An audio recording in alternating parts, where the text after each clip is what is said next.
नमस्कार. 10वीची मार्च 2025ची जी परीक्षा दिलेले विद्यार्थी आहेत आणि जे विद्यार्थी आता सायन्स शाखा घेऊन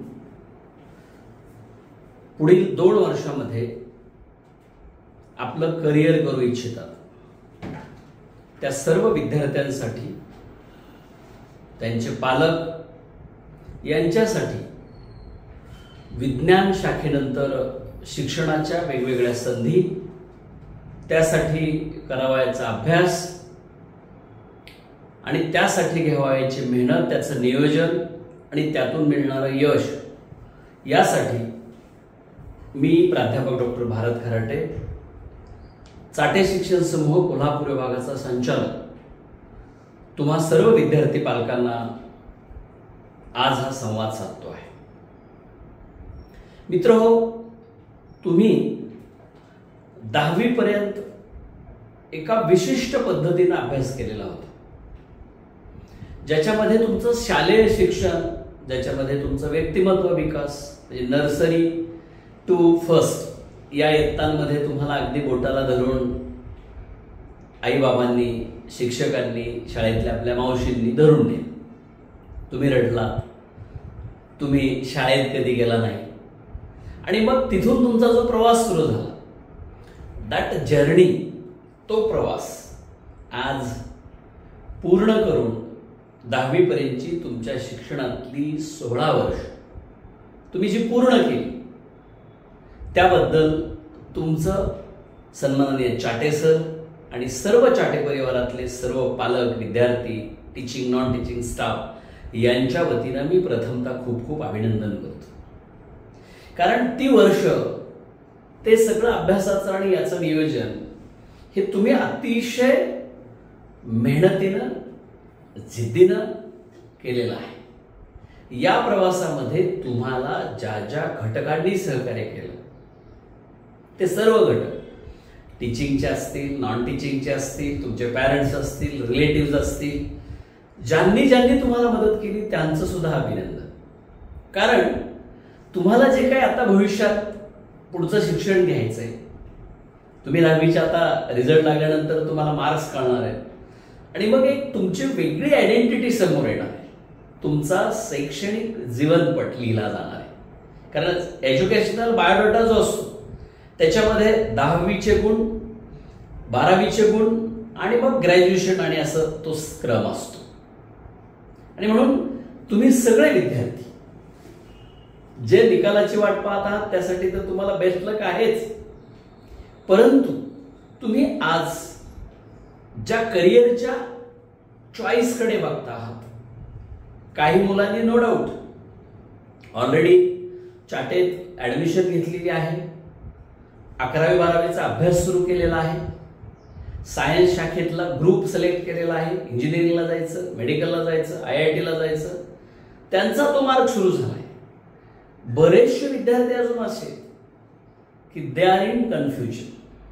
ते म्हणतात 10वीचा निकाल लागू दे, मग आपण कॉलेज सिलेक्ट करू, मग आपण अकॅडमी सिलेक्ट करू, आपण क्लास सिलेक्ट करू.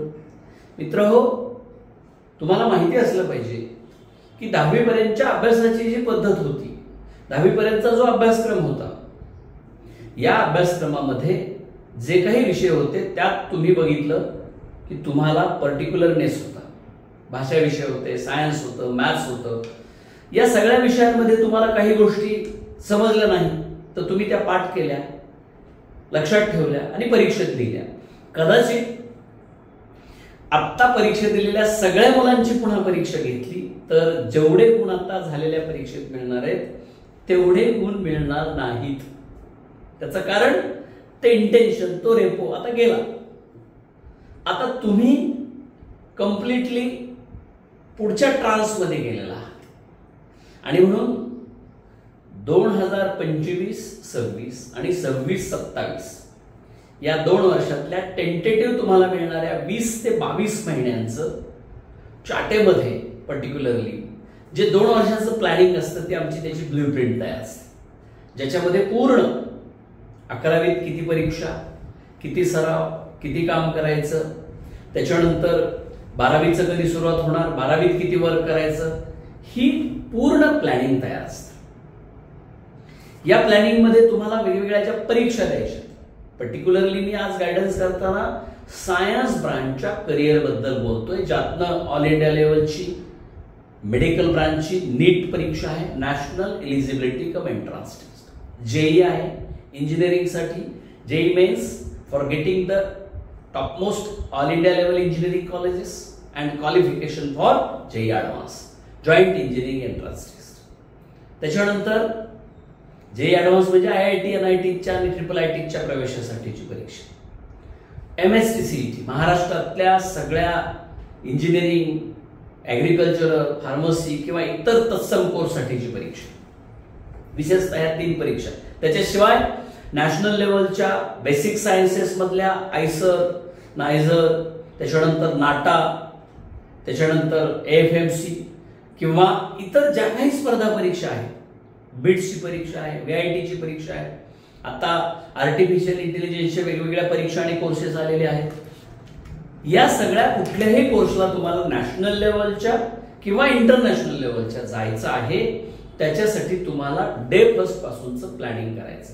आणि म्हणून 10वी पर्यंतची तुम्ही केलेली अभ्यासाची मेथड ही एका रिगरस ॲटिट्यूडनं आपल्याला डेव्हलप करायची. ती कशी असावी, ज्याच्यामध्ये मी विद्यार्थ्यांना नेहमी सांगतो की that should not be a college life strategy, that should be a knowledge life strategy.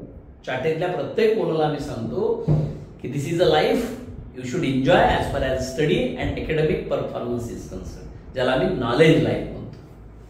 का सक्सेस मिळतं चाटेतल्या विद्यार्थ्यांना, का सक्सेस मिळतं, त्याचं कारण असं आहे की ते विद्यार्थी पहिल्या दिवसापासून बेस्ट अभ्यास करतात. आणि म्हणून तुम्ही सुद्धा जे जे तुम्ही ऐकत आहात, ते पालक असू देत, विद्यार्थी असू देत, मेक युअर प्लॅनिंग, ज्याच्यामध्ये daily planning carries very important role, weekly planning carries very important role, then monthly review planning is very important role.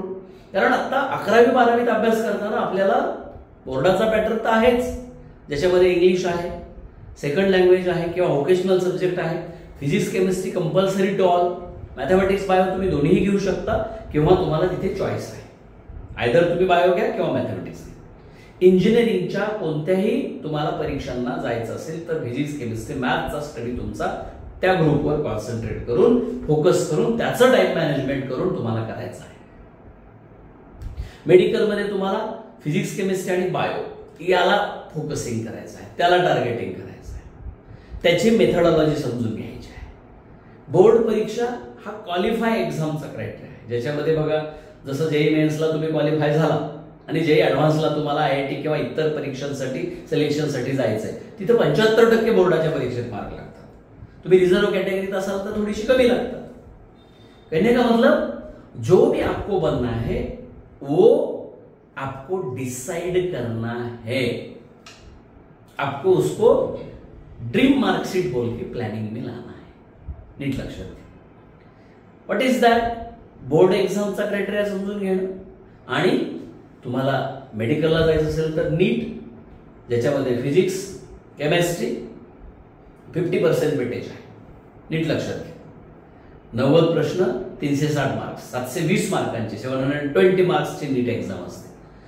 2 वर्षाच्या 11वी 12वीतला NCERTच्या सिलेबस मधला पूर्ण सिलेबस फिजिक्सचा, केमिस्ट्रीचा, बायो म्हणजे झुलॉजी आणि बॉटनीचा त्या परीक्षेसाठी असतो. आणि तुम्हाला दोन्ही वर्षाच्या अभ्यासक्रमावर कॉन्सन्ट्रेट करून physics chemistry 45 questions from physics, 45 from chemistry and 90 questions from bio 1 and 2 that is zoology and botany. नीट लक्षात घ्या. असे सगळे 180 questions, each question carries 4 marks, 8×4 = 72, 720 mark. गेल्या प्रत्येक वर्षात नीटला जी मुलं बसतायत त्यांचा जर प्रपोर्शन, संख्या आणि कॅल्क्युलेशन लक्षात घेतलं तर जवळपास 22-23 लाख मुलं बसतायत. कॉम्पिटिशन टफ, जवळपास 550-600 मार्क्सच्या पुढे मार्क असले तर तुमचं ऍडमिशन MBBSचं शुअर होणार आहे. आणि म्हणून पहिल्या दिवसापासून ही रिक्वायरमेंट लक्षात घ्या. मी तुम्हाला हे आजच का सांगतोय, त्याचं रिझन असं आहे, जोपर्यंत तुम्ही ठरवत नाही, तुमचा क्रायटेरिया समजून घेत नाही, तोपर्यंत तुम्हाला त्या अभ्यासाची मेथड आणि त्याची ग्रॅव्हिटी लक्षात येत नाही. As far as 11th and 12th is concern, जसं मी नीट बद्दल बोललो तसंच जेईई मेन्स, MSc CET या प्रत्येक परीक्षेचा पॅटर्न आहे. जेईई मेन्स मध्ये फिजिक्स, केमिस्ट्री, मॅथमॅटिक्स, त्याच्या 2 फेजमध्ये एक्झाम्स होतात, एक जानेवारी आणि एप्रिलमध्ये. आणि त्याच्यातला जो सर्वोत्तम पर्सेंटाईल असेल तो तुमचा कॅल्क्युलेट केला जातो. त्यातनं तुम्हाला भारतातल्या टॉपमोस्ट इंजिनिअरिंग कॉलेजेसमधले 15% किंवा ज्या काही सीट्स आहेत त्या मिळतात कॅटेगरी वाईज. आणि त्याच्याशिवाय तुम्हाला जेईई ॲडव्हान्सच्या एक्झामला क्वालिफाय करता येतं. ती एक्झाम देऊन मग पुढचे कोर्सेस सिलेक्ट होतात. तसं MSc CET साठी सुद्धा जे कोर्सेस महाराष्ट्र स्टेटचे आहेत, ज्याच्यात इंजिनिअरिंग आहे, त्याच्यानंतर ॲग्रिकल्चर आहे, फार्मास्युटिकल्स आहे आणि इतर अजून काही कोर्सेस आहेत, ज्या त्या परीक्षेचा जो काही क्रायटेरिया आहे तो आपल्याला समजून घेतल्यामुळे आपलं जे डेली प्लॅनिंग आहे, आपल्याला अभ्यास काय करायचा आहे, कोणता करायचा आहे, कसा करायचा हे कळतं. म्हणून या गोष्टी समजून घेणं गरजेचं आहे. पॅरेंट्स इथे लक्षात घ्या, पालकत्व हे केवळ संगोपन असं नसतं, तर प्रेरणा, प्रोत्साहन, मार्गदर्शन, selection, support, these are the requirements as far as 11th and 12th is concerned. ही मुलं आता टीन मध्ये आहेत. या मुलांना अभ्यासाशिवायच्या गोष्टी अट्रॅक्ट करत असतात. मोबाईल असेल, फ्रेंडशिप असेल, जे काय असेल ते असेल, या गोष्टी समजून उमजून मुलांना नीट सांगून ॲज अ पॅरेंट म्हणून आपण जर कंट्रोल केल्या, त्याच्यावर लक्ष ठेवलं, त्याच्या अतिटोकाचे लाड केले नाहीत, आई वडिलांपैकी एकानं हे मॉनिटर केलं तर तुम्हाला 100% यश मिळेल. कुठेही प्रॉब्लेम येत नाही. 11वी-12वीच्या दृष्टीनं अभ्यासाची व्याख्या काय आहे? तुम्ही जिथे कुठे शिकायला बसलेला आहात, क्लास असेल, शाळा असेल, कॉलेज असेल, जे काय असेल तिथे तुमचं पूर्ण लक्ष असणं शिकवण्याकडे, नीट लिहून घेणं, नोटबुक नीट असणं, टेक्स्टबुक ज्याच्यामध्ये फिजिक्सची पुस्तकं असतात, शासनाची, CBSEची, स्टेट बोर्डची म्हणजे NCERTची, त्याच्याशिवाय रेफरन्स बुक्स असतात. मित्रहो, एका विषयासाठी कमीत कमी 4 पुस्तकं आम्ही सजेस्ट करतो. Reference books for getting the perfection. Textbook तर आहेच, सिलेबस तर पूर्ण तुम्हाला आहेच. 11वी-12वीचा अभ्यासक्रम जसं मी मागाशी सांगितलं, नीटला असेल, जेईला असेल, इतर नॅशनल लेवलच्या ज्या काही कॉम्पिटेटिव्ह एक्झाम्स आहेत त्याच्यासाठी 2 इयर सिलेबस NCERTचा आहे. आणि MSc CET साठी 11वीतला 20% वेटेज आहे सिलेबसला आणि 80% फ्रॉम 12th. समजा याच्यामध्ये काही चेंजेस झाले तर त्या वेळेला ते आपण डिक्टेट करतो, माहिती देतो. स्टडी म्हणजे काय की वर्गात नीट राहणं, कॉन्सन्ट्रेशन करणं, नीट लिहून घेणं, प्रत्येक विषयाला स्वतंत्र नोटबुक असणं. मुलं काय करतात? लिहून घ्यायला कंटाळा करतात. कारण तुम्हाला बोर्डाची एक्झाम असेल किंवा कुठल्याही एंट्रन्स एक्झाम असतील, जरी त्या MCQs पॅटर्न मध्ये असल्या तरी प्रॅक्टिस करावी लागते. नीट लक्षात घ्या, त्याची सराव करावा लागतो आणि त्याच्यातनं मिनिमम वेळेमध्ये, म्हणजे जसं कुठल्याही कॉम्पिटेटिव्ह एक्झामला 1 मिनिट, 1.5 मिनिट किंवा 2 मिनिट 60 सेकंद असाच वेळ असतो एक प्रश्न सोडवण्यासाठी. त्याच्यामुळे depending on requirement for that question, तुमची थिंकिंग कॅपॅसिटी, तुमचं अंडरस्टँडिंग, त्याच्याबद्दलचं ॲटिट्यूड, त्याच्याबद्दलची डेप्थ वाढवण्यासाठी दररोजचं काम दररोज प्लॅन आउट करणं. म्हणजे सकाळी उठतो किती वाजता आपण? समजा 5-5:30ला उठतो. तिथून पुढे रात्री झोपेपर्यंत आपला सेल्फ स्टडी हा पहिल्या फेजमध्ये 11th मध्ये 2 टर्म करू आपण, फर्स्ट टर्म, सेकंड टर्म. हा कमीत कमी 4 तास, 5 तास, 6 तास व्हायलाच पाहिजे. मी तुम्हाला जे हे मार्गदर्शन करतोय, हे मार्गदर्शन सक्सेसफुल मुलांनी असंच केलं म्हणून त्यांना सक्सेस मिळालं, हा माझा त्यांच्याशी बोलल्यानंतर आलेला अनुभव आहे. हे भाषण नाही, दिस इज अन एक्सपिरियन्स. आणि म्हणून विद्यार्थी मित्र हो, तुम्ही 11वी-12वी मध्ये या पद्धतीचं प्लॅनिंग करणं खूप गरजेचं आहे. जर तुम्ही तसं केलं तर केवळ तुम्हाला नॉलेज मिळणार नाही, तुमची कॉम्पिटेटिव्ह एक्झामची बेस तयार होणार, ज्या बेसवर तुम्ही पुढचं 12वी नंतरचं जे काही एज्युकेशन, इंजिनिअरिंग, मेडिकल किंवा अदर ब्रांच मध्ये घ्याल तिथे सुद्धा तुम्हाला याचा फायदा होणार आहे. आतापर्यंत जे विद्यार्थी चाटेतनं शिकून गेलेले असतात, वेगवेगळ्या अगदी टॉपमोस्ट IIT, NIT, एम्स, वेगवेगळे मेडिकल कॉलेजेस, इंजिनिअरिंग कॉलेजेस, त्यांना आम्ही भेटतो. ते आम्हाला ओपिनियन देतात, बोलतात, सर त्या आम्हाला ही जी अभ्यासाची सवय लावली तुम्ही, त्याच्यामुळे आम्हाला आता अजिबात अभ्यासाचा त्रास होत नाही. आम्ही अडॉप्ट होतो तिथे लगेच. कारण हे अभ्यास, हे नॉलेज, हे ऍसेट आहे. त्याच्याकडे आपण ऍसेट म्हणून बघितलं पाहिजे, नुसती परीक्षा म्हणून नाही. आणि तुम्हाला मागाशी मी सुरुवातीला सांगितलं तसं, it's not a college life, it's a knowledge life. नीट लक्षात घ्या. ज्ञान ही अशी गोष्ट आहे, नॉलेज ही अशी गोष्ट आहे, कोणत्याही दुकानात जाऊन ती विकत मिळत नाही. ती मिळवावी लागते. त्याच्यासाठी कष्ट घ्यावे लागतात, त्याच्यासाठी प्रयत्न करावे लागतात. त्याच्यासाठी दररोजचं टाइम टेबल केलं म्हणजे अगर आप वर्तमान में जीते हो तो आपका past end future will be best. तुम्हाला एक आयडेंटिटी मिळेल. बघा आता 10वीचा निकाल लागला, 99% मार्क्स मिळाले, तुमची सगळी ओळख बदलून जाते. हा अमुक अमुक विद्यार्थी, ही अमुक अमुक विद्यार्थिनी ज्याला 99% मार्क्स मिळाले, त्याचे आई वडील, त्याची शाळा, त्याचं हे जे आयडेंटिफिकेशन आहे. आणि यातनं पालकांना मिळणारा जो आनंद आहे हा जबरदस्त असतो, तो अवर्णनीय असतो.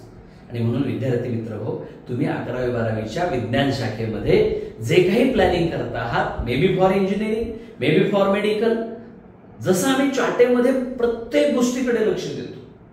तुम्हाला मी एक उदाहरण सांगतो. आमच्याकडे विद्यार्थिनी होती हर्षिता पाटील म्हणून, जी विद्यार्थिनी अतिशय ग्रामीण भागातली होती, ज्या गावात कदाचित आजही बस नसेल. त्या विद्यार्थिनीनं सुद्धा 11वीत पहिल्या दिवसापासून प्लॅनिंग केलं आणि त्या विद्यार्थिनीनं 11वी-12वीला 2 वर्ष दररोज काम केलं. आठवड्याचा रिव्ह्यू घेतला, आठवड्यात सगळ्या झालेल्या टेस्ट दिल्या, परीक्षा दिल्या, रेफरन्स बुक्स वापरले, टेक्स्ट बुक्स वापरले, शिक्षकांशी सुसंवाद साधला, असाइनमेंट्स वेळेवर पूर्ण केल्या. त्या विद्यार्थिनीला IIT खरगपूरला ऍडमिशन मिळाली आणि त्या विद्यार्थिनीनं गेल्या वर्षी तिचं सिलेक्शन झालं, तेव्हा तिला 55 लाखाचं अॅन्युअल पॅकेज मिळालं. मी ही गोष्ट का सांगतोय तुम्हाला, की तुमच्या प्रत्येकाकडे ती क्षमता असते, तुमच्या प्रत्येकाकडे ते पोटेन्शियल असतं. Only you have to decide, you have to take the efforts in such a way. तुम्हाला माहिती आहे सगळ्यांना की जगामध्ये मेरिट कधीही डिक्रीजिंग ऑर्डर मध्ये जात नाही. सोन्याचा भाव कमी जास्त होतो, चांदीचा भाव कमी जास्त होतो, सेन्सेक्स गडगडतो, पण मेरिट ही गोष्ट नेहमी इन्क्रीजिंग ऑर्डर मध्ये राहते.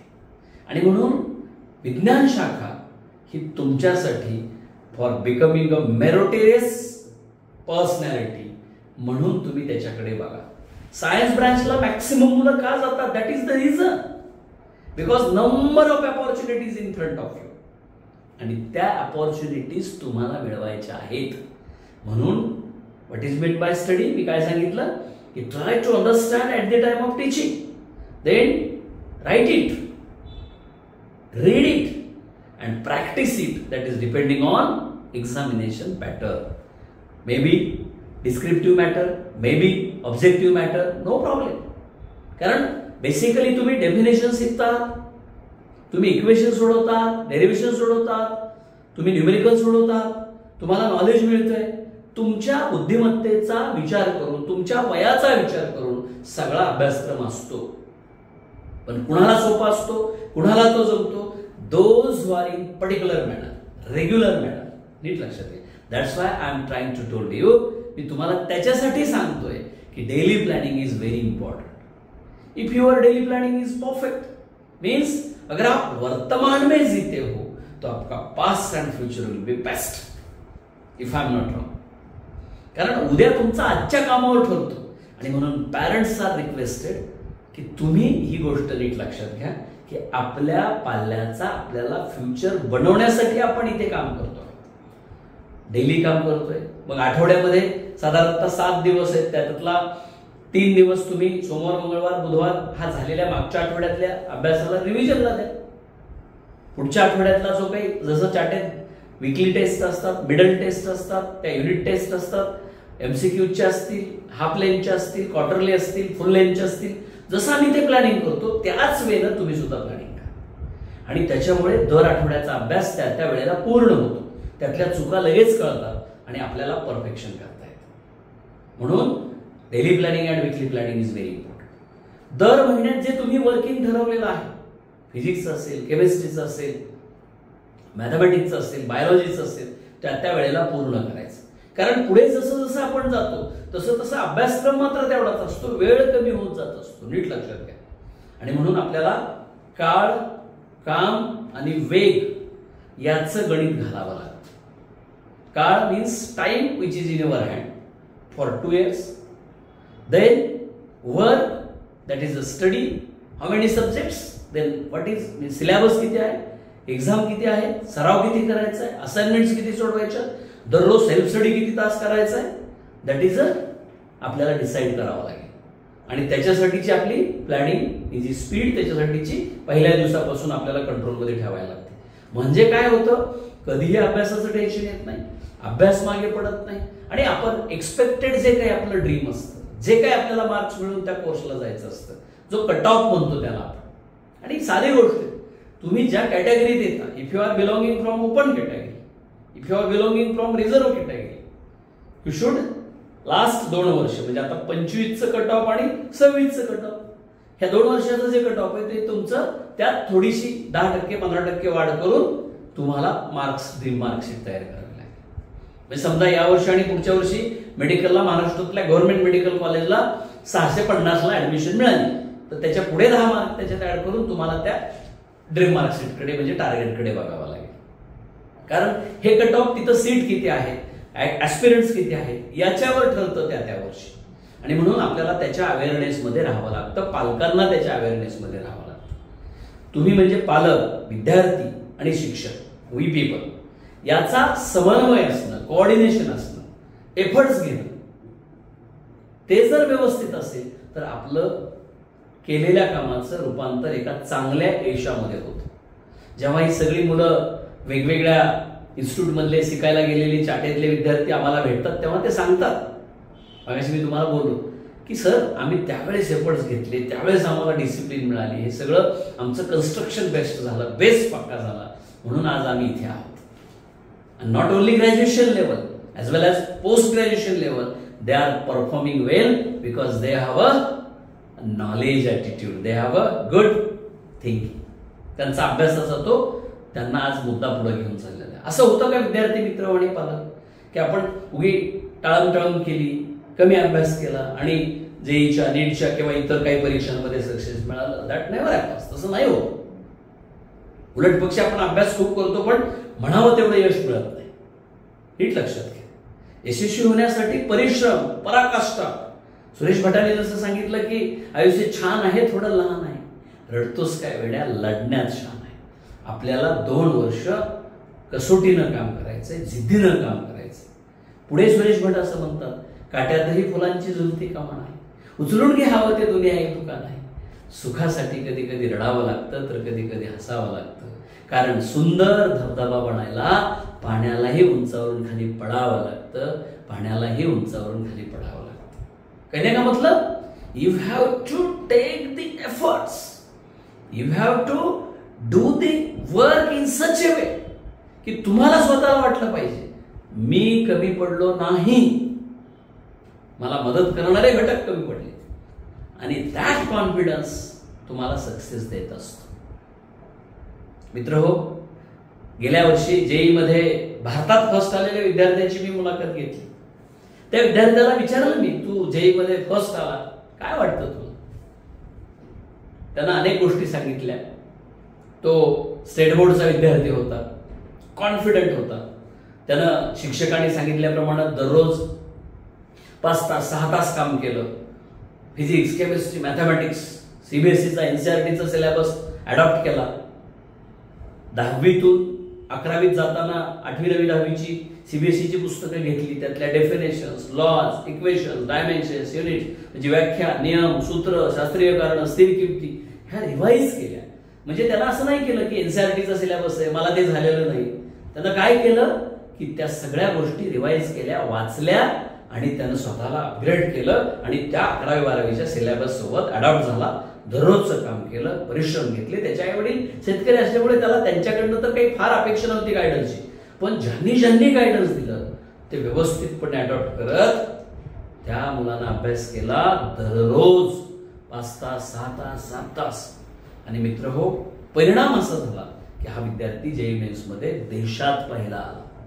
या विद्यार्थ्याला सगळे प्रश्न झाले, चर्चा झाली, अभ्यास, सगळ्या गोष्टी चर्चा झाल्यानंतर मी एक शेवटी प्रश्न विचारला की मित्रा, हे सगळं तुझ्या मनामध्ये कशामुळे आलं?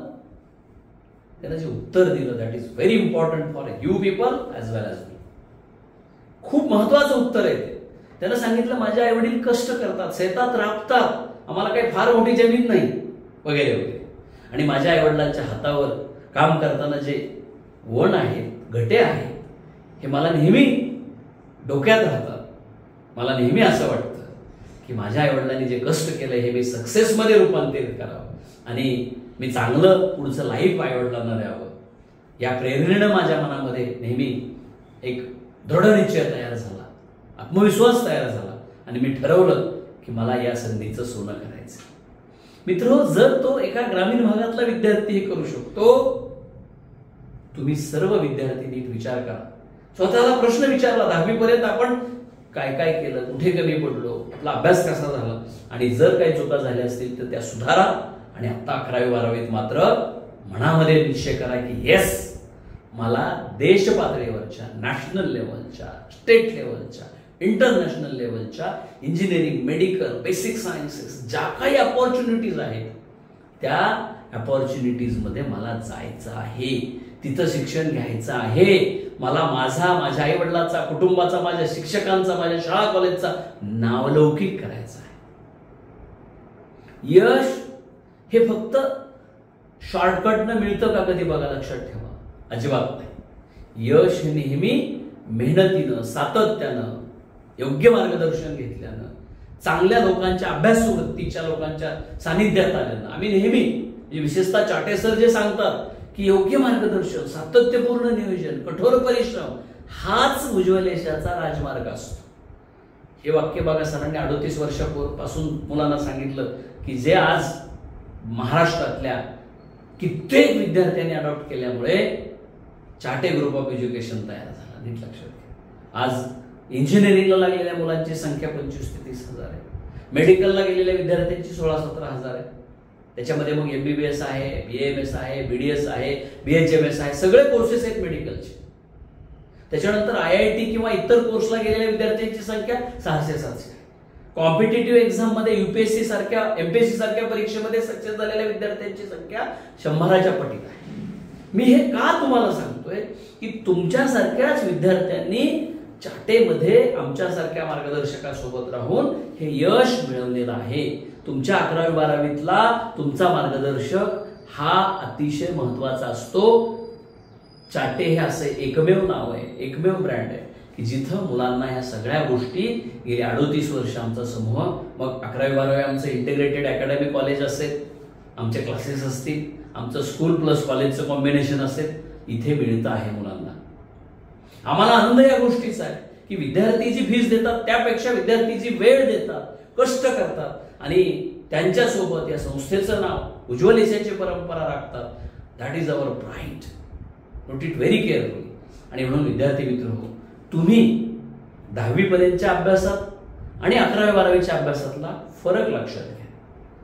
डिफरंट काय आहे, डिफरन्शिएट नीट लक्षात घेतलं तर तुम्हाला for getting the success in NEET, JEE, CET और any national state level equivalent exams, तुम्हाला तुमच्या अभ्यासात डेप्थ आणायची, तुमचा अभ्यास समजून घेऊन करण्यावर भर द्यायचा.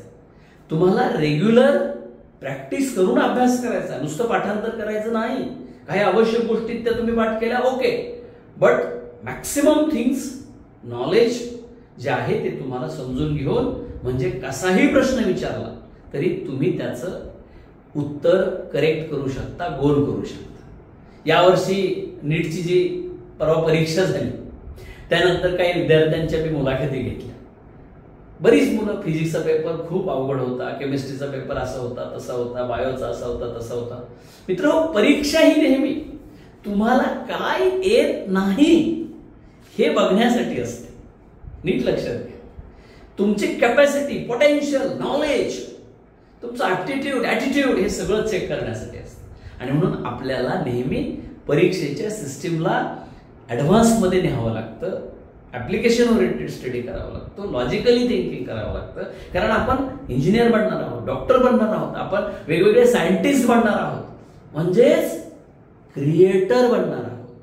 Creator is always greater than creation. Note it very carefully. निर्माता हा निर्मितीपेक्षा सदैव ज्ञानानं, निर्मितीच्या करण्याच्या गुणानं मोठा असतो. एकदा कम्प्युटरला कॅस्परोनं हरवलं होतं, तेव्हा टाइम्स ऑफ इंडिया सारख्या पेपरमध्ये हेडलाईन आली की creator is always greater than creation. If you want to become a creator you should take efforts in such a way की तुम्ही 11वी-12वीचा अभ्यास करून सायन्स ब्रांचमध्ये करिअर करून तुम्हाला असं होण्याची संधी येणार आहे. तुम्हाला जगाच्या पाठीवर सगळीकडे जाता येतं. सायन्स ब्रांच अशी, जसा समाज व्यवस्थेमध्ये आपल्या आपण म्हणतो ना चौकोनी चिरा दगड असतो चौकोनी, जो कसाही लावला तरी तो बसतो, तसं सायन्सचा विद्यार्थी या व्यवस्थेमध्ये वरतून कुठल्याही सिस्टम मध्ये बसतो. म्हणून तुमच्यासारखी अनेक अभ्यासू मुलं सायन्स ब्रँचला आणि 11वी-12वीचा अभ्यास करून पुढच्या शिक्षणाला प्रेफरन्स देतात, if I am not wrong. आणि म्हणून पालक जे तुम्ही ऐकत आहात, तुमच्या मुलाची आता 10वी पर्यंतची जी काही अभ्यासाची पद्धत होती, अभ्यास किती केला, काय केला, याचं सगळं नॉलेज तुमच्याकडे आहे.